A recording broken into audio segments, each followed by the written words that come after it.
Bro Pawan Kalyan కామెంట్స్ని Allu అర్జున్ని ఏ విధంగా చూడాలి? నిజంగా పవన్ కళ్యాణ్ గారు లేట్గా స్పందించిన లేటెస్ట్గా స్పందించారు. అది కాకుండా సినిమా ఇండస్ట్రీలో ఏదైనా జరిగింది ఉద్దేశం అది వెంటనే వెళ్ళి స్పందించుంటే సీఎం గారు కానీ అల్లు అర్జున్ కానీ జరిగిన వెంటనే హాస్పిటల్ కానీ వాళ్ళ ఇంటికి కానీ పలకరించుంటే బాగుంటుంది. గోరుతో పోయి గొడ్డలు దాకా తెచ్చారని ఆయన ఒక వాక్యం చెప్పడం జరిగింది. నిజంగా ఇప్పుడు అల్లు అర్జున్ కానీ ఒంటరి చేయడం కూడా జరిగిందని ఒక వార్డు కూడా ఇచ్చింది. ఎందుకంటే సామాన్య పౌరులకు ఇచ్చేదే మన అల్లు అర్జున్ గారికి కూడా ఇవ్వడం జరిగింది రేవంత్ గారు. కానీ రేవంత్ గారు కూడా ఆయన పాటించడంలో 100% నిజమే. ఎందుకంటే అక్కడ ఆయన పాపం ఒంటరి చేసేసినారు. ఆయన A11 ముద్ద అయినా కూడా ఆయనే A1గా చూపించారు మీడియాలో కూడా. నిజంగా ఇవన్నీ ఇంక మీద జరగకూడదు, ఏదైనా నేను కూడా సపోర్ట్ ఇస్తాను అన్నట్టు ఇప్పుడు 3 సినిమాలకు కూడా టికెట్స్ రేస్ పెంచారు ఆంధ్రాలో.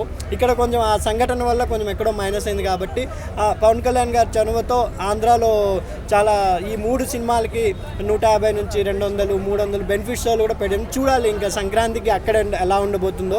ఎందుకంటే ఎనీహౌ డిసెంబర్ ఎండింగ్ అనేది కొంచెం సినీ పరిశ్రమకి ఎక్కడో కొంచెం ఈ బ్యాడ్ న్యూస్తో బ్యాడ్గా ముగిసిన మన గేమ్ చేంజర్తో కొత్తగా స్టార్ట్ కావాలని తెలుగు పరిశ్రమ హైదరాబాద్తో పాటు ఆంధ్ర కూడా 2 చోట్ల డెవలప్ కావాలని మనస్ఫూర్తిగా కోరుకుంటున్నాను. ఓకే బ్రో, పవన్ కళ్యాణ్ ఒక అధికారంలో ఉండి వాళ్ళ ఒక రిలేటివ్ కానీ ఒక భేదం లేకుండా ఒక సామాన్య పౌరుడు కానీ జరిగితే ఎలా రియాక్ట్ అయ్యారు, అలా రియాక్ట్ అయ్యారు ఎలా చూడొచ్చు మరి? అదే అందుకే కదా పవన్ కళ్యాణ్ గారు అంటే అందరికీ ఎందుకు అభిమానించడం అంటే ఫస్ట్ టైం ఆయన రాజకీయాల్లో వచ్చినప్పుడు చాలామంది అరే సినిమా ఆయన పనికిరాడు అన్నారు.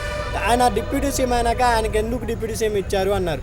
ఎప్పుడు ఆయన సొంత పార్టీ వాళ్ళనే ప్రశ్నించడం జరిగిందో, ఎందుకు హోమ్ మినిస్టర్ కానీ అప్పటి నుంచి ఎవరు విమర్శించారో వాళ్ళే పవన్ కళ్యాణ్ గారు లాంటి డేర్ అండ్ డాష్ ఉండాలి. ఎందుకంటే చంద్రబాబు నాయుడు అంత ఎందుకంటే 10 సార్లు సీఎం అయిన అంత మనిషే ఫ్రీడమ్ ఇచ్చేశారు పవన్ కళ్యాణ్ గారికి. ఎటువంటి భేదం లేకుండా, ఎందుకంటే ఆయనకు ఫ్యూచర్లో వాళ్ళ కొడుకు సీఎం కావాలి అనే ఉద్దేశం పెట్టుకోకుండా పవన్ కళ్యాణ్ గారికి ఫ్రీడమ్ ఇవ్వడం వల్లే ఈరోజు రేషన్ అవన్నీ దొరకడం జరిగింది.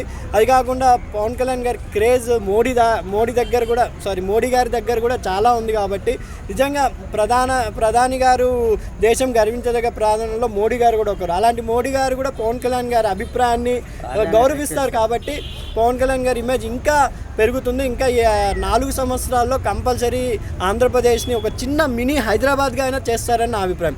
హైదరాబాద్ చేయాలంటే ఇంకా 10 సంవత్సరాలు కంపల్సరీ కావాలి బ్రో. ఈ 4 సంవత్సరాల్లో ఒక చిన్న మినీ హైదరాబాద్ అయినా అమరావతి అవుతుందని నా అభిప్రాయం పవన్ కళ్యాణ్ గారి హయాంలో.